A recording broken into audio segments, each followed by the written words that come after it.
القصة التي سأحكي لكم اليوم قصة حقيقية 100%.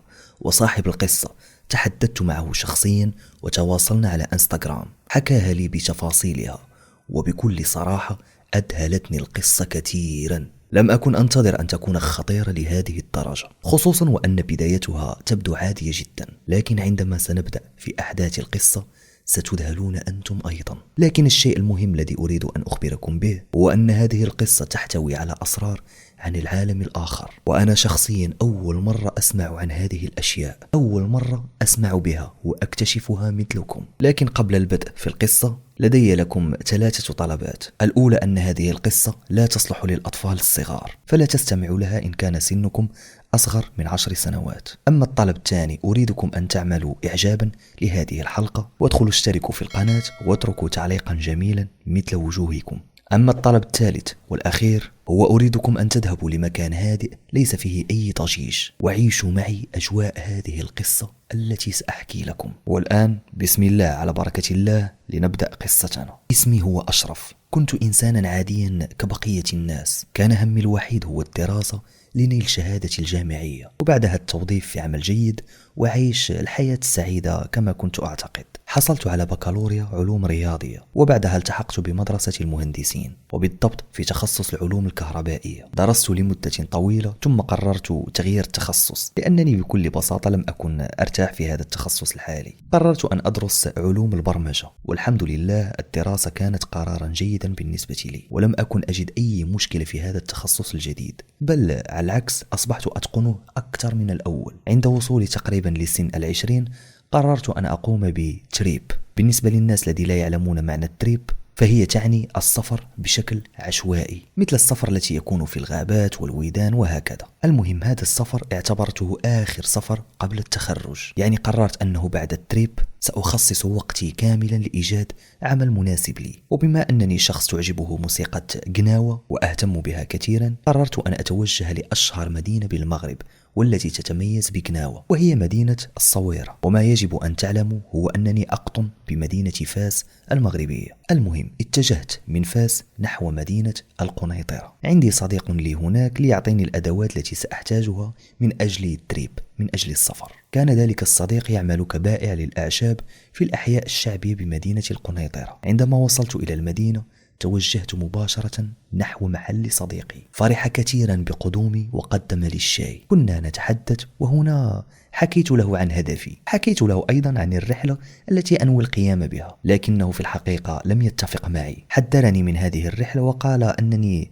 سأكون وحدي، يعني هذا خطر علي، خصوصا أنني كنت أريد الذهاب إلى مهرجان جناوة لكنه كان قد انتهى. هذا يعني أنني لن أستطيع الحضور إلا فقط لليالي جناوة. أكمل لي صديقي أمين صاحب محل الأعشاب وقال لي: بسبب طبيعة عملي فإنني أضطر أحيانا للتعامل مع الروحانيين والذين يشترون البخور من عندي من أجل هذه الليلات الخاصة بجناوة، والنظرة في وجوههم لا تبشر بالخير. وأخبرني صديقي أنه في تلك الليالي تقع أحداث خطيرة جدا، أي الليالي الجناوية. في الحقيقة لم أفهم كلامه كثيرا، لكنه زادني حماسا كي أكمل في رحلتي وأتعرف على هذه الليالي الجناوية. فأنا لم أكن أعرف سوى مهرجان جناوة، أما هذه الليالي لم تكن لدي فكرة عنهم. لكن حسب ما تعلمت، عندما ينتهي المهرجان هناك تبدأ ليالي جناوة، ويكون هذا الأمر سريا. المهم تحمست كثيرا وأردت أن أعيش تلك التجربة وتلك المغامرة. لكن عندما رآني أمين استهزأ بالموضوع ونصحني وأوصاني أن أنتبه لنفسي كثيرا. المهم أمضيت معه تلك الليلة، وفي الصباح أوصلني إلى الطريق السيار الذي يؤدي إلى الدار البيضاء. الحمد لله تيسر الطريق والتقيت مع أشخاص طيبين أوصلوني إلى الدار البيضاء. وفي طريقنا إلى مدينة الدار البيضاء كانت الطريق كلها له ومرح مع هؤلاء الناس، خاصة عندما يعلمون أنك في تريب، يعجبون بهذا النوع من السفر. المهم عند وصولي لمدينة الدار البيضاء توجهت مباشرة إلى الصويرة، وهذا بمساعدة مجموعة من الناس الآخرين، يعني هما أيضا أوصلوني إلى هناك. المهم وصلت إلى الصويرة وتقريبا مع منتصف الليل، وكانت أول مرة لي أرى فيها تلك المدينة، والتي كانت في الحقيقة مدينة جميلة جدا، وحتى بالنسبة لسكانها فهم أناس مثقفون وطيبون، كانوا أناس يساعدون الآخرين. المهم توجهت إلى وسط المدينة وحجزت غرفة في نزل صغير لمدة ليلتين، وفي الصباح التالي أول ما فعلته هو بحثت عن مكان أستمع فيه لقناوة. بحثت هنا وهنا عن الزوايا المخصصة لقناوة، لكن تفاجأت أن لا أحد يريد أن يدلني عن زاوية مخصصة لقناوة. وبعد بحث طويل ويوم كامل اكتشفت أن كل الزوايا أغلقت ولا يوجد مكان مخصص لها، وحتى عندما تكون بعض الزوايا مفتوحة ففي الغالب لا يحتفلون بموسيقى قناوة في ذلك الوقت، وهذا يعني أنني لن أستطيع إيجاد الناس المختصين في قناوة. وكما قلت لكم بحكم أن المهرجان قد فات عليه الأوان، وجميع الناس المختصين في هذه الموسيقى القناوية كلهم ذهبوا. في الحقيقة جاءتني أكبر خيبة أمل، فكل ذلك البحث والسفر كان دون جدوى. هناك قررت أن أمضي ليلة واحدة فقط في الصويرة، وأن أتوجه بعدها لمنطقة أخرى معروفة بالسياحة أكثر. قررت التوجه لسيدي كاوكي، منطقة سياحية معروفة تحت اسم ولي صالح، والذي اسمه سيدي كاوكي. تعرفت في تلك المنطقة على أصدقاء آخرين، وقررنا أن نكمل مع بعضنا التريب. قررنا الذهاب إلى إمسوان، وكنا 4 فتيان. الحمد لله وجدت من يؤنسني وأؤنسه في هذا التريب، ومن بين الفتيان ال3 الذي التقيتهم كان هناك فتى اسمه عثمان. عثمان كان شابا في نفس سني وله نفس اهتمامي، أي اهتمامي في موسيقى قناوة الروحية. كنت أجلس أنا وعثمان في الليل وكان يحكي لي عنها، وكان يعطيني معلومات أسمعهم لأول مرة. أخبرني أن كل أغنية من أغاني قناوة فهي تخص ملكا من ملوك الجان، وملوك الجان هما 7، يعني لكل ملك يغنون له 7 أغاني قناوية، وهذه الأغاني تسمى بمصطلحهم المغربي الطروحة، أي مفرد الطرح. أما أغاني قناوة كاملة هي 49 أغنية، أي كل ملك له 7 أغاني. أما بالنسبة لأغاني قناوة الآخرين التي نجدها في يوتيوب أو مواقع أخرى، تلك ليست أغاني قناوة أصليين، إنها فقط أغاني مفبركة، أو بعبارة أخرى أغاني محرفة. زد على ذلك أن أغاني قناوة الأصلية تغنى فقط في ليالي قناوية خاصة، والتي ينادون فيها على ملوك الجن 7، وهذه الليالي في الأصل لا يحضرها سوى الروحانيين والسحرة والمشعوذون الخطيرون، وتقام أيضا في أوقات محددة من السنة، وتكون فيها طقوس سحرية خاصة لا يستطيعون القيام بها في أي ليلة عشوائية، بل عليها أن تكون في ليالي خاصة. أما بالنسبة لهذه الليالي التي ينظمونها فهي تقام من أجل تحضير ملوك الجان، والذين يكونون في أوقات محددة، سواء يأخذون بعين الاعتبار اليوم المناسب من الأسبوع أو اليوم المناسب من السنة حسب الشهور الهجرية. وهذه الأيام التي يحتفلون فيها لا يعلمها فقط إلا السحرة والمشعوذون والذين يتعاملون مع ملوك الجان، فالقلة القليلة من الناس هم الذين يعلمون عن ليالي قناوة، وهم من لديهم الشجاعة الكافية لحضورها. في الحقيقة أعلم أنكم مثلي تماما هذه أول مرة تسمعون هذه المعلومات، وأريد فقط الإشارة إلى أن قناوة الآخرون الذي تستمعون لهم لا حرج عليهم في هذا الموضوع، فهم يعتبرون قناوة عاديين، لأنني أنا الآن أتحدث على تلك 49 أغنية الأصلية والتي لا يعلمها الناس، وكما قلت لكم من قبل التي تسمى بالطروحة. المهم عندما كنت جالسا أتحدث مع عثمان في هذا الموضوع أحسست أن لديه خبرة كبيرة في هذا المجال، وكلما تحدثنا أكثر زاد فضولي أكثر عن هذا العالم الخفي، حتى قلت له في أحد الليالي: عثمان، أريد أن أحضر ليلة من ليالي قناوة أو الليالي التي تقام فيها الطروحة. هنا في الحقيقة أحسست بأن عثمان قد انزعج، غضب قليلا وقال لي: أنت يا أشرف زهري، إنك إنسان زهري، وإذا حضرت لواحدة من هذه الليالي ستتجمع عليك كل ملوك الجان. وأخبرني أن هذه الطقوس والطروحة التي تقام فهي من أجل الدجالين والسحرة، من أجل أن يجددوا العهد مع الجان الذين يعملون معهم، وهذا ليستطيعوا الالتقاء بالناس وعلاجهم من المس والسحر، وكل هذا من أجل كسب المال. وبطبيعة الحال كل هذا شرك في شرك. وأكد لي عثمان مرة أخرى قائلا: أشرف، أنت زهري وأنت مطلوب في عالم الجن، وأنصحك أن تبتعد عن هذا العالم، لن ينفعك في أي شيء. هناك قرر عثمان أن لا يتحدث معي في هذا الموضوع مجددا، فقد رفض التحدث فيه كي لا يأخذ إثمي، وكي لا يكون هو الشخص الذي حرضني على الدخول في هذا العالم. في الحقيقة التمست له العذر، لكن مع ذلك عندما سمعت كل ذاك الكلام في الحقيقة لم أتفاجأ، فمنذ صغري كنت أقع في أحداث غير طبيعية، وكان الكل يخبرني أنني زهري. لكن بما أن أهلي لم يكونوا يهتموا بهذا الموضوع، أي السحر والجن، ويعتبرونه خزعبلات فقط، فأنا بدوري لم أكن أهتم به نهائيا. لكن كلام عثمان حفزني أكثر كي أتعرف على هذا العالم الجديد، خصوصا عندما قال لي أنا زهري وأنني مطلوب عند ملوك الجان، وهذا زاد فضولي كي أتعرف أكثر على معنى كلمة زهري، وما هي القدرات التي تكون عند هذا الإنسان المميز. هنا فكرت قليلا، إذا لم يرد عثمان إخباري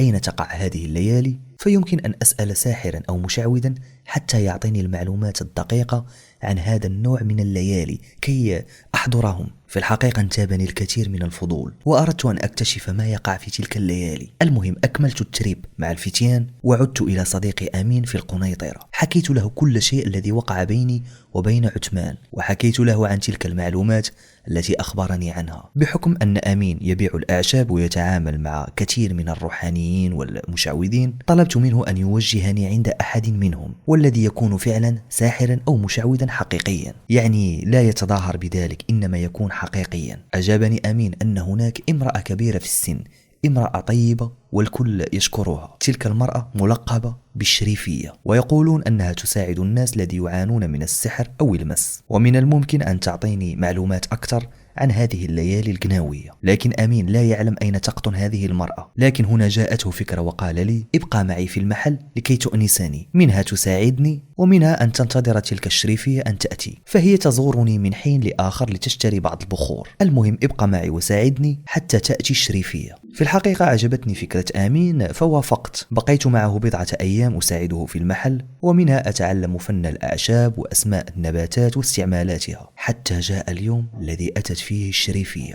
دخلت الشريفية إلى المحل لشراء ما يخصها، وهنا أمين أشار لي أنها هي المرأة التي كنت أنتظرها. قال لي أنه علي الذهاب للتحدث معها. المهم ذهبت عندها في المحل وساعدتها في جمع طلباتها ومشترياتها، وبحكم أنها امرأة كبيرة في السن وكانت صحتها متدهورة بعض الشيء، عرضت عليها أن أحمل مشترياتها للمنزل. شكرتني كثيرا وأمضينا في طريقنا إلى منزلها. هناك اغتنمت الفرصة وتكلمت معها. قلت لها إذا سمحت لي، لدي العديد من الأسئلة أود أن أطرحها عليك. في الحقيقة لم أحكي لها التفاصيل، وحتى هي لم تسألني عن تفاصيل، وكل ما قالته لي عندما تنتهي يا ولدي من العمل زرني في منزلي، فإني سأكون هناك في انتظارك. في الحقيقة كانت امرأة جد طيبة، وبالفعل قمت بما قالته لي. عندما انتهيت من العمل مع أمين ذهبت إلى منزلها ووقفت أمامه. طرقت الباب ثم فتح الباب. رحبت بي ابنتها وأدخلتني إلى المكان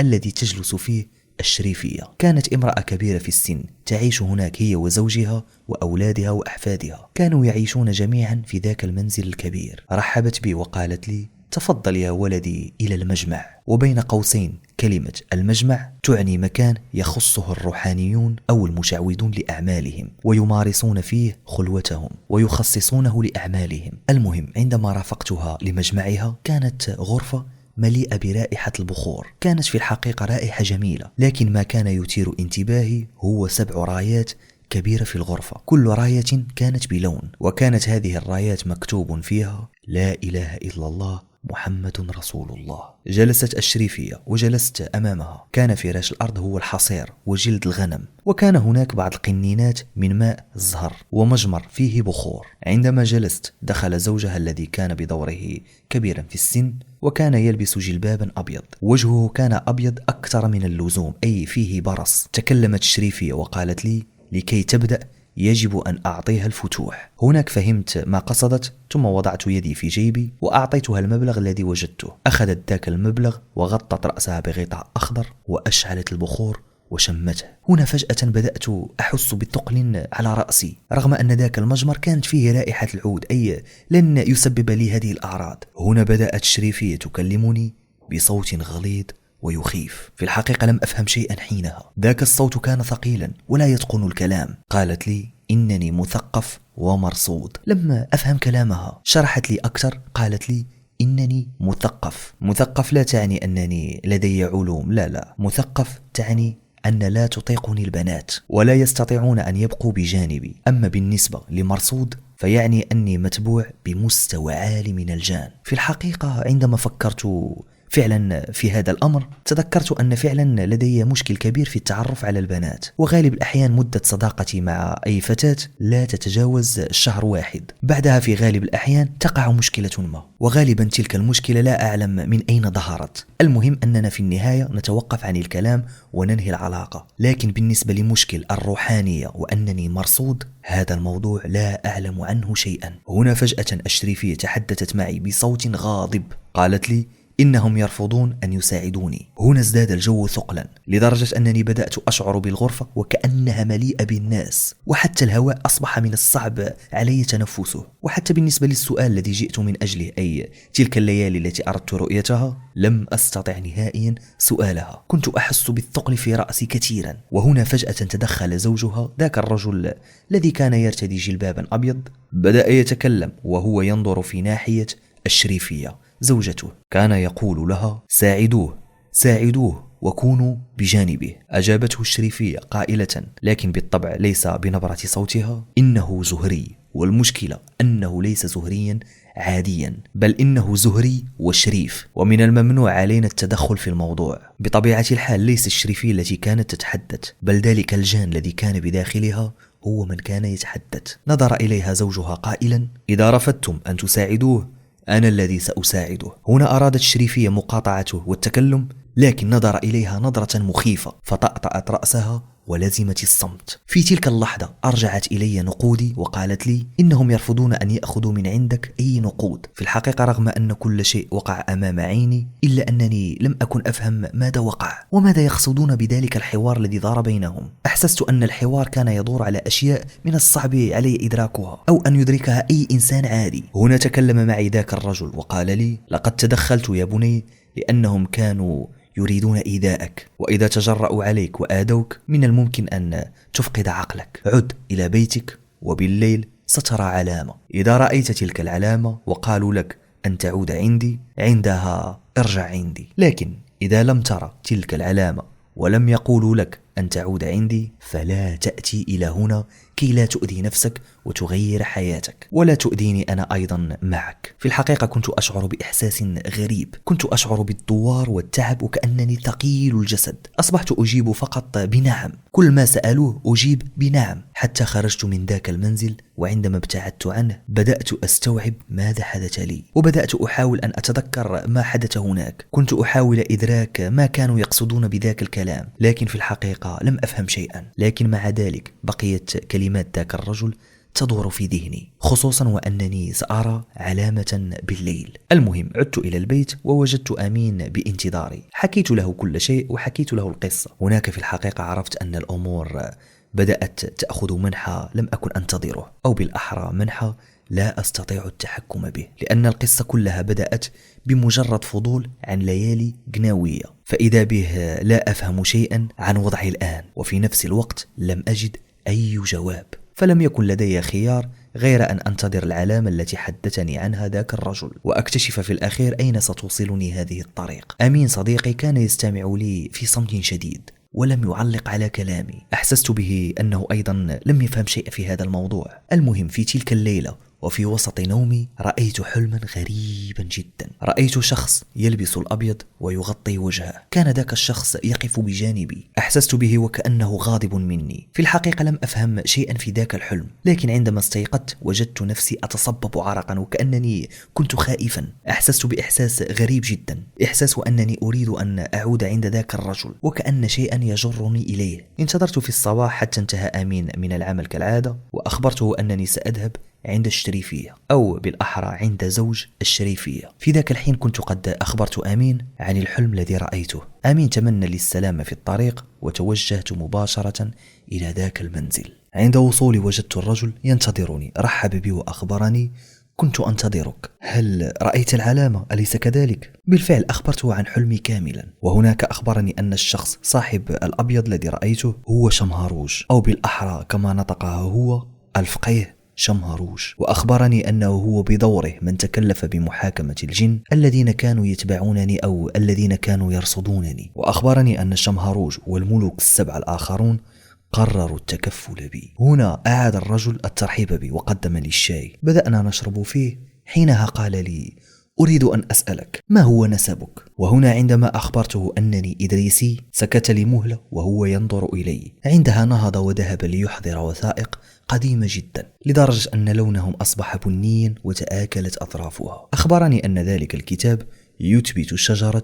نسب الأدارسة، وأنه هو أيضا شريف، وليس بشريف عاديا بل شريف إدريسي، يعني هو أيضا من نسب الأدارسة. كان اسمه الشريف محمد الإدريسي، والسبب الذي جعله يساعدني هو أنه إدريسي مثلي تماما. أخبرني أنه منذ مدة طويلة وهو لا يقدم العلاج أو المساعدة، بل ينتظر فقط أن يقدمها للناس الذي يستحقونها، وهكذا سيكون سدد دينا قديما عليه. حكى لي أنه في الماضي كان يعيش الفقر المدقع وتزوج بالشريفية، المرأة التي زرتها في الأول. الشريفية كانت يتيمة وكانت على وشك أن تتشرد، يعني كانت ستجد الشارع هو مسكنها، لكن للأسف زوجة الشريفية كانت مخاوية، وكلمة مخاوية تعني إحدى نساء الجن هي التي كانت تربيها، أي أن أمها التي ربتها جنية. وأخبرني أنه عندما تزوجها كانت تفقد الوعي في بعض الأحيان مدة طويلة، وعندما تفقد الوعي كأنها لا تبقى معنا، كأنها تنتقل إلى مكان آخر.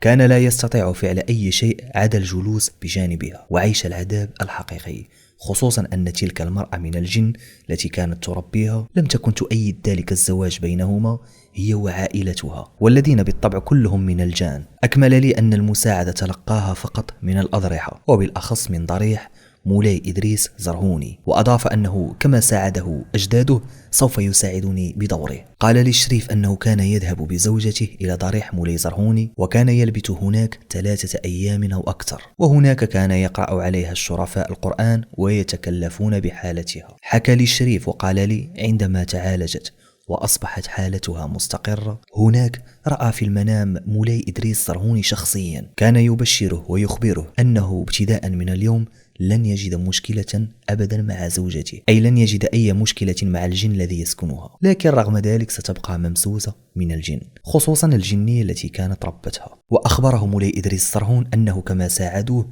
سيجب عليه أيضا أن يساعد الناس، وهؤلاء الناس كنت أنا من بينهم. قال لي الشريف: لن أريك ما ستفعله بالضبط، سأفتح لك الباب فقط، ولكن أنت الذي ستختار ما ستفعله من بعد. هنا قررت التكلم معه وأخبره أنني إنسان عادي، وأني بعيد كل البعد عن هذا العالم وكل هذه الأشياء التي يحدثني عنها. وقلت له إن الفضول هو الدافع الوحيد الذي أوصلني إلى هنا، وأني أردت اكتشاف بعض الأشياء فقط. وقلت له إنني كلما أردت التعرف على شيء أجد شيئا آخر أريد أن أتعرف عليه أيضا، حتى وجدت نفسي في هذا المكان، وكنت أشعر وكأنني أريد اكتشاف جزء كبير مني. في الحقيقة هنا رغم ذلك الفارق السني الكبير بيننا إلا أنني أحسست به. ضحك وتبسم وفهمني. قال لي: أتظن أنك زرتني في منزلي باختيارك؟ لا يا بني، لا، إنهم هم من أوصلوك عندي، أي يتكلم عن الجان. في الحقيقة هنا صدمني كثيرا بكلامه. قال لي أن أدخل المجمع وأنتظره، فهو بالمناسبة أيضا لديه مجمع. في ذلك المجمع كان هناك مجمر كبير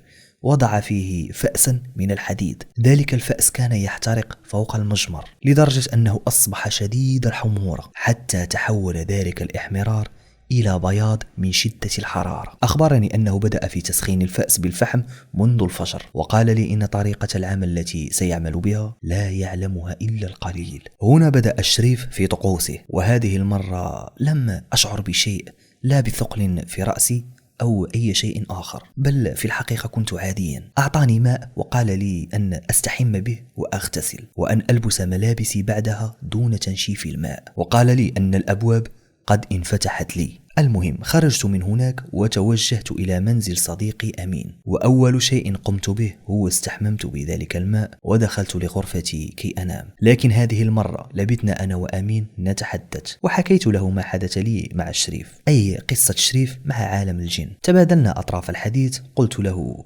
إنني فعلا ضربت مسافة طويلة، لكنني على الأقل وجدت العديد من الأجوبة، وأخيرا وجدت الخيط الذي سيدخلني لهذا العالم. في الحقيقة لا أعلم ماذا قصد الشريف عندما أخبرني أن الباب قد فتح، وقال لي إنه أنا من يجب علي أن أختار، لكن حتى الآن لم يحدث أي شيء. كان في اعتقادي أنني سأكمل حياتي بشكل عادي بعد تلك الليلة، لكنني كنت مخطئا. فذلك الباب الذي أخبرني عنه الشريف والذي يخبئ مجموعة من الأسرار والغموض لم يكن واضح لي، ولم يكن لدي أي فكرة عما سأجده وراءه، ولا أي فكرة على الأحداث التي ستحدث لي، والتي في الحقيقة لم أكن أتخيلها في حياتي. عندما خلدت للنوم تلك الليلة رأيت في منامي حلما، كان ذلك الحلم واضحا أكثر من اللزوم. رأيت نفسي واقفا أمام باب من الخشب، وفي ذلك الباب كانت هناك رموز قديمة. أمسكت مقبض الباب وسمعت طرقات عليه، وهنا فتح الباب، وإذا بي أجد نفسي فجأة من الجهة الأخرى من الباب. حينها اختفى الباب بعد ذلك، وهنا رأيت أمامي 7 أشخاص، كانوا كلهم يحيطون بي، وكان كل واحد فيهم يلبس لونا معينا. أما تلك الألوان على الرغم من أنها مألوفة عندي إلا أن نصوعها كانت واضحة بشكل كبير. كان أول شخص تحدث معي بينهم يلبس لباسا أبيضا كاملا، قال لي إن اسمه هو الملك شمهاروش. تحدث معي وقال لي إنني دخلت الدائرة الأرضية، وأنهم من ذلك اليوم سيتقدمون لي بعهودهم. قال لي إنني سآخذ كل يوم عهد، وفي كل عهد سيأتي الملك الأرضي المكلف به وسيعلمني عمله. كل واحد من الملوك ال7 لديه اليوم المخصص له، وبالنسبة للملوك ال7 فهم ملوك الجان. بالنسبة للناس الذين لا يعرفونهم سأعطيكم لمحة بسيطة عن أساميهم والألوان التي يلبسونها، أو بالأحرى الألوان التي يحبونها. فكل ملك له يومه ولونه. يوم الاثنين خاص بلال لميرة صاحبة اللون الأصفر. أما الثلاثاء لالة عيشة صاحبة الأحمر. الأربعاء للبواب صاحب الغابة الذي يلبس الأخضر. أما الخميس لشمهاروش صاحب اللون الأبيض. والجمعة لزوبعة. والسبت لميمون صاحب الأسود أو البنفسجي. أما الأحد المساوي صاحب الأزرق. عندما انتهى شمهاروش من كلامه أخبرني كل واحد من الملوك الأرضيين باسمه وباليوم الخاص به، ومع كل كلمة كانوا ينطقونها كنت أشعر وكأن جاذبية المكان ازدادت والهواء كان ينقص. هنا فجأة استيقظت وكنت خائفا وأشعر برعب خطير. تيقنت أن ما رأيته ليس بحلم عادي، تيقنت أن حياتي ستتغير من ذاك اليوم. في الصباح ألقيت السلام على أمين وأخبرته أنه يجب علي الرجوع إلى المنزل لأنه والدي سيقلقان علي. حاولت إقناع أمين أن كل هذه الأمور كانت مجرد تجربة، وكانت فقط مجرد فضول مني واكتشاف، وقد انتهت المدة الآن. لكن على الرغم من كل هذا كنت أعلم أن هذه فقط ليست إلا البداية، لأنه بالفعل ما قال لي شمهاروش كان صحيحا. من بين ملوك الجن الآخرين جميعا كانت أكثر تعاملاتي تكون فقط مع شمهاروش، وهنا بدأت طريقي. يعني بدأت طريقي في التعلم من ملوك الجان ومن تابعيهم. في الأول كان التواصل معهم يتم فقط في المنام. كانوا يشترطون علي أن أنام وحيدا على طهارة بحجة أن الجن الأرضي مختلف تماما عن الجن السفلي، رغم اختلافاتهم في الدين وأشياء أخرى، إلا أن الجن الأرضي كان يحب رائحة البخور على عكس الجن السفلي الذي كان يحب الأماكن النجسة ويحب البخور ذو الرائحة القوية. وهكذا أصبحت كلما خلدت للفراش أحلم بنفس المكان، غرفة دائرية ملامحها لا تظهر جيدا. أما الشيء الواضح الوحيد فيها هو ذلك الشخص الذي على الأرض أمامي. لباسه يكون طويلا جدا ولونه يختلف حسب اليوم، أي حسب ملك الجن المكلف ذلك اليوم. وما يجب أن تعلموا هو أنه عندما يأتيني ملك من الجن يأتي معه بالضرورة تابعين له يكونون واقفين وراءه وهو على الأرض. كانوا التابعين ينتبهون له. أما في حالة لم يأتي الملك وأرسل لي تابعه فقط، هنا التابع يأتي وحده في تلك الحالة، وذلك اللون الذي يرتديه التابع يكون أقل وضوحا من اللون الذي يرتديه الملك. مثلا إذا كان الملك يرتدي أخضر فيكون ذاك الأخضر ناصع جدا، أما إذا ارتداه التابع فيكون أقل نصوعا. المهم أتممت في هذه الحالة معهم مدة طويلة حتى تعلمت طرق التواصل معهم، الطرق التي يستخدمها السحرة والدجالون أو حتى بعض الناس الذين يدعون أنهم رقاة. وهذه الطريقة يسمونها المكاشفة أو الكشف. وبفضل هذه الطريقة تستطيع التواصل مع الجن وأن يعلموك في يقظتك، ويستطيعون في يقظتك أن يعلموك أو يقولون لك أشياء التي لا تكون في استطاعة الإنسان العادي معرفتها. الكثير من الناس يستغلون مصطلح الكشف كي يظهروا للناس أنهم ربانيون، فهم يستخدمون هذا الكشف مع الجن، لكن يدعون أنهم أشخاص ربانيون، وهذه هبة من الله. وبالطبع يقولون للناس إنهم لا يتعاملون نهائيا مع الجان، وكما ذكرت سابقا يستطيعون أن يكونوا سحرة ودجالين، أو حتى البعض الذين يدعون أنهم رقاة، يستخدمون طريقة الكشف حتى يخبروا الناس من فعل لهم السحر، أو أنهم يخبروهم بالمشكلة لديهم، هل هي متعلقة بالسحر أو المس. وبالطبع كل هذا مقابل مبالغ خيالية. أظن أنكم الآن ستتساءلون كيف يتم هذا التواصل، أي تواصل الناس مع الجن في يقظتهم. سأخبركم بهذا بكل بساطة. يكون هذا التواصل عن طريق مس من طرف الجن، ويكون هذا المس سواء في رأسهم أو عينهم أو آذانهم، أي أن الجن يتلبس في إحدى المناطق التي ذكرناها، وهو الذي يعطيه جميع المعلومات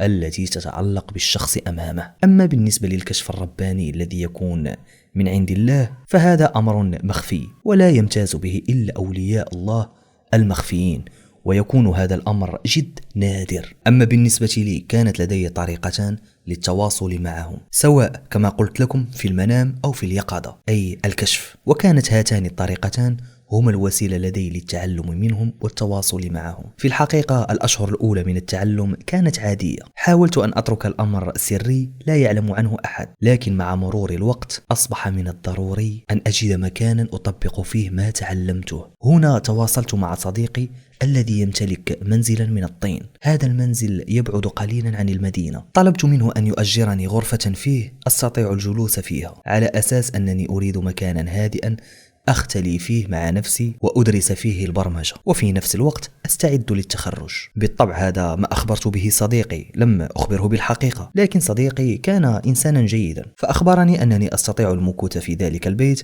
قدر ما أشاء ودون مقابل، وذلك ما فعلته بالضبط. وضعت في تلك الغرفة حصيرا وطاولة صغيرة وفراش بسيط أنام فوقه. كان ذلك هو مجمعي الجديد، مجمع بسيط، لكن الأعمال التي كنت أقوم بها كانت في قمة الرعب. في الحقيقة عندما ذهبت إلى هناك كانت كل الأمور في صالحي، يعني الجو كان مناسبا للأعمال التي أقوم بها. أما بالنسبة للأوراق التي كنت أكتب فيها ما يعلمونني كنت أحفظها عن ظهر قلب، ومن بعد كان يجب علي التخلص منها، لهذا كنت أحرقها، لأن تلك الأوراق كانت في غاية السرية ولا يجب على أي أحد أن يراها أو يقرأها، لأنه فعلا كان ذلك الأمر جد خطير. زائد أنني لم أكن أحرق البخور نهائيا في الغرفة إلا عند الضرورة. أما بالنسبة للشمع فقد كنت أحضره حسب المطلوب فقط، يعني لم أكن أبالغ حتى لا يشك في أحد، فكثرة الشمع والبخور تثير الشبهات. المهم هكذا استطعت الحفاظ على السرية التامة لهذا الأمر.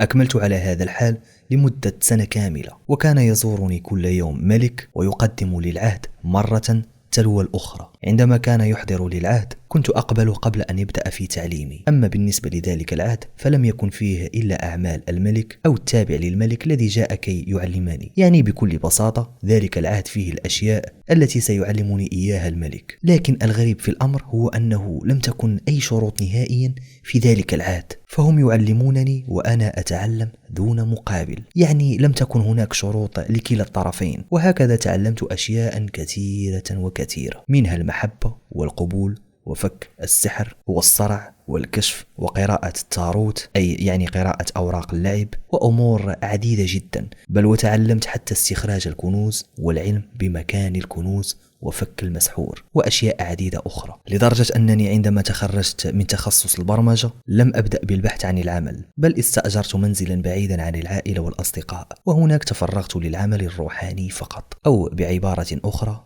تفرغت لأعمال السحر. وكما تعلمون كنت أستعمل كلمة روحاني فقط لأنها تبدو أحسن من كلمة ساحر أمام الناس. فتحت صفحة على الفيسبوك، وهناك ظهر الكثير والكثير من الزبناء بسرعة، خاصة وأنه الكثير من الناس ما زالوا جاهلين، زد عليها قلة إيمانهم. لكن هكذا وفي وقت وجيز بدأت أكسب الكثير من المال، خصوصا مع أصحاب الكنوز، لأنه فقط لأكشف إن كانت الأرض التي يسألون عنها يوجد فيها كنز أم لا، أو مثلا أخبرهم أين يوجد الكنز بالضبط، كان يجب عليهم أن يدفعوا مبالغ طائلة، وهذا مقابل أن أجيبهم على أسئلتهم. لكن مع ذلك أغلب الأماكن التي أخبرتهم عنها كلها تكون فارغة. أما بالنسبة للأماكن التي تحتوي على الكنز بالفعل كنت أرفض الكشف عنها، لأن الكنوز شيء ملعون، ولعنتها تتبع الشخص الذي كشف عنها، وقد تورث لعنتها إلى أحفادك. وأنا شخصيا كأشرف الذي أحكي لكم قصتي أعرف شخصيا رجلا وقعت له قصة مع الكنوز، وهذه القصة أخطر مما تستطيعون تصوره، فقصته مع الكنز جد خطيرة لن تستطيعوا تصديقها. وبالمناسبة إذا أردتم أن أحكيها لكم اكتبوها لي في التعليقات. المهم سأكمل لكم القصة. مع مرور الوقت أصبحت معروفا أكثر فأكثر، وحتى الزبائن أصبحوا كثيرين، بدأت أربح الكثير من المال، وكما تعلمون فكل ما جاء من حرام يذهب في الحرام، أو أشتري بها البخور والأشياء الأخرى التي أستخدمها في أعمالي. يعني لم يكن هناك توفير نهائيا، كنت أضيع الكثير والكثير من النقود بسرعة كبيرة، تماما مثل السرعة التي أربح بها النقود. وقد كنت وصلت إلى مستوى يحتاج فيه الناس العاديون إلى سنين من الزيارة للأضرحة والذبح للجن من أجل التقرب لهم، وهذا كي يصلوا قليلا للمستوى الذي وصلت إليه أنا. مع أنه في أغلب الأحيان يكون الجن يكذب عليهم فقط، فيكونون يتواصلون مع حقراء الجن فقط، ويوهمهم ذلك الحقير من الجن أنه ملك، ويجرهم فقط إلى الشرك. لكن بالنسبة لي لماذا تم الأمر بسهولة؟ بكل بساطة لأنني زهري، وكنت نوعا من الزهريين المطلوبين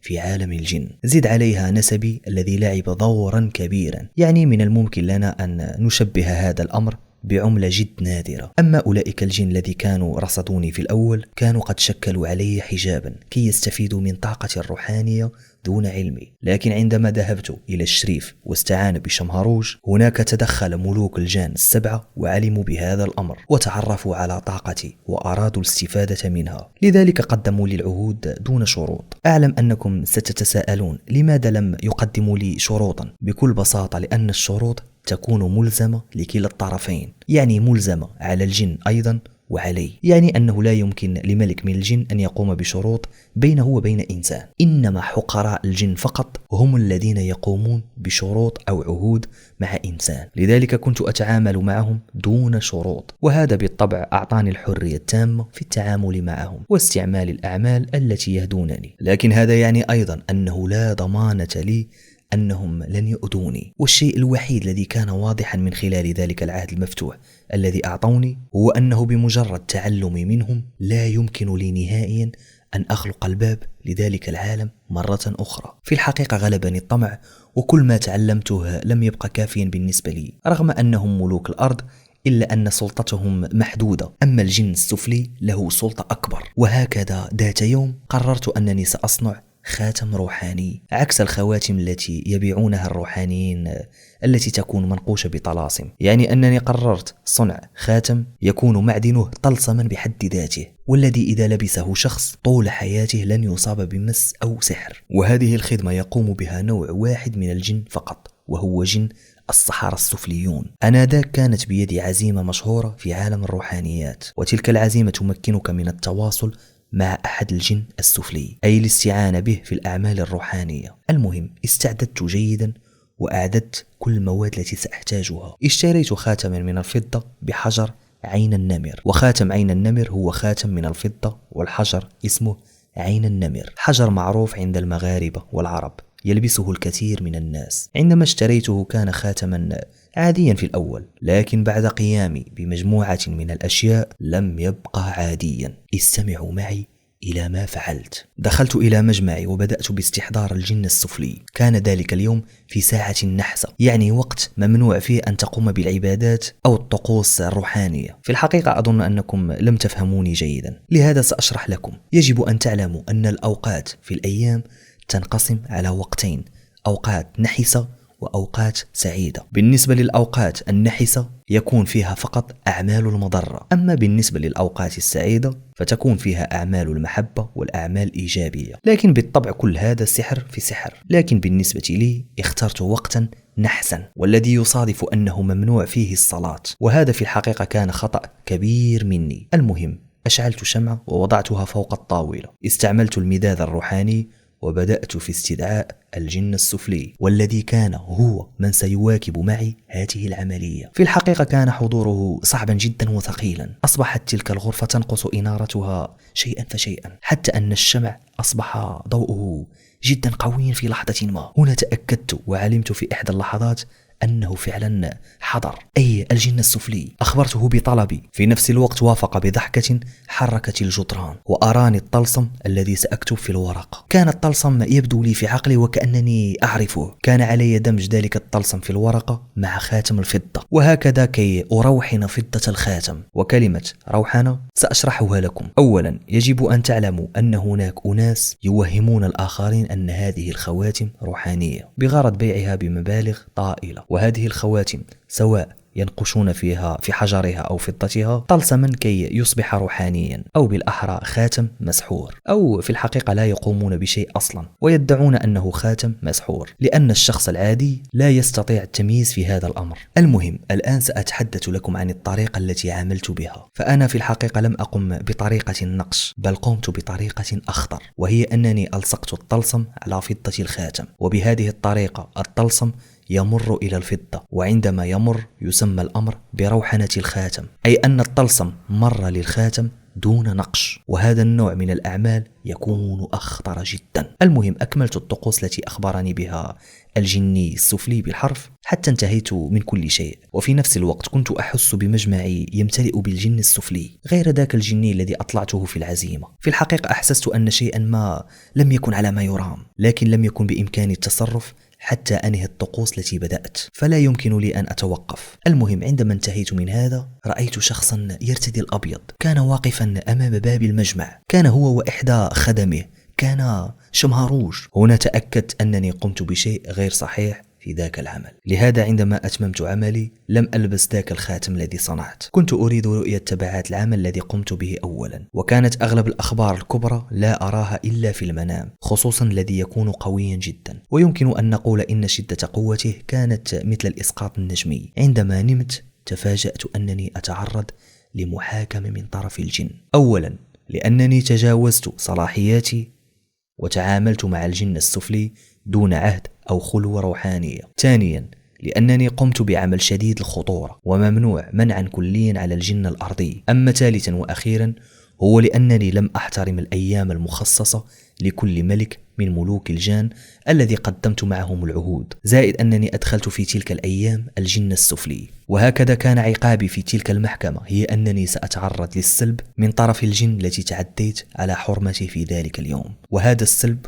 هو سلب روحاني، أي أنك تمنع من الأعمال الروحانية، وإذا قمت بها تتعرض لعقوبات أكثر خطورة، مثل سلب العقل أو الجنون أو النفي إلى الربع الخالي أي الصحراء. لكن أخبروني أنهم خففوا الحكم علي، لكن الشخص الذي سيلبس هذا الخاتم سيتعرض لسلب العقل. وهكذا بعد الحكم مرت علي مدة من الاكتئاب الشاد، لم يعد بقدرتي العمل مع الجن الأرضي، ولم يبقى عندي مدخول من المال مثل ما كان قبل. أما بالنسبة للناس الذي كانوا يتواصلون معي فقد أطفأت الهاتف في وجههم، وغيرت أيضا رقم هاتفي، لأنه بكل بساطة قد ذهبت قدرتي على فعل أي شيء، زائد أنني أصبحت عرضة للمس أو أن أصاب بجن عاشق من أحقر أنواع الجن، خاصة وأنني غير محصن. كان من الصعب علي كثيرا الرجوع إلى حياتي العادية، خصوصا بعد كل ما تعلمت ورأيت، فكان من الصعب أن أعود إنسانا عاديا. تلك الطريق التي ذهبت فيها من الأول كانت طريقا خاطئة، وكل شيء كان فقط بسبب الفضول الذي جعلني أبحث في هذا العالم وأوصلني إلى مرحلة التيهان والضياع. وهكذا انقلبت حياتي رأسا على عقب، وصلت إلى مرحلة لا أستطيع الرجوع منها. أما الرقاة فلم يكن هذا خيار عندي أصلا، خاصة وأنني كنت متيقنا أن أغلب الرقاة لن يستطيعوا تغيير شيء في حالتي. ندمت كثيرا وكثيرا، لذلك قررت الدخول في خلوة مع نفسي وحاولت إرجاع إيماني بالله. أغلقت جميع الأبواب في وجهي إلا باب الله عز وجل. لم يتبقى لي سوى طريق الله، والله هداني لتوبته. ولمدة 3 أشهر لم أخرج نهائيا من غرفتي، كنت فقط أقرأ القرآن وأسبح وأصلي وأدعو الله كي يرجعني لطريقه. وهكذا عندما انتهت خلوتي أصبحت شخصا آخر. والوقت التي أخذته من أجل مراجعة نفسي اكتشفت فيه بفضل الله عز وجل أن عهدي معهم كان عهدا مفتوحا دون شروط، وكان فيه فقط الأعمال التي سيعلمني كل ملك أو تابع له، بل حتى وحكمهم في المحكمة كان باطلا، حيث أنني لم أتجاوز أو أتعدى على أي بند من البنود، لأنه بكل بساطة لم تكن أي شروط بيننا، وكل حكم باطل لا يمكن أن يطبق عليك إلا إذا قبلت به أنت. يعني أن كل شيء مر في المحكمة لا يستطيعون تطبيق شيء منه، لكن هنا الله عز وجل فتح لي الطريق، فقد كان عندي اختيار الرجوع إلى الطريق القديمة، واختيار أن أجدد معهم العهد وأتواصل معهم، أو أختار طريق الله. لكن في الأخير بطبيعة الحال اخترت طريق الله. نعم، كما سمعتم، باب الله لا يغلق، لأنه أصلا لا يوجد باب بينك وبين الله. وهكذا استغليت تواصلي مع العالم الآخر كي أبين أنهم ليس لديهم أي سلطة على بشري يريد أن يعود إلى طريق الله. وجدت الحمد لله عملا جيدا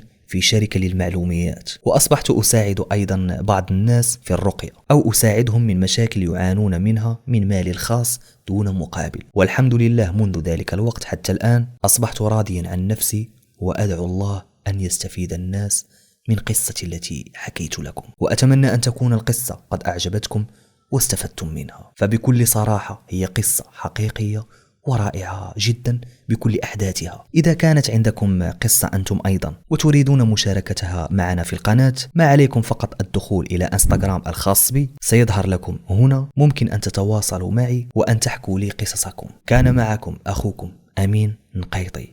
السلام عليكم.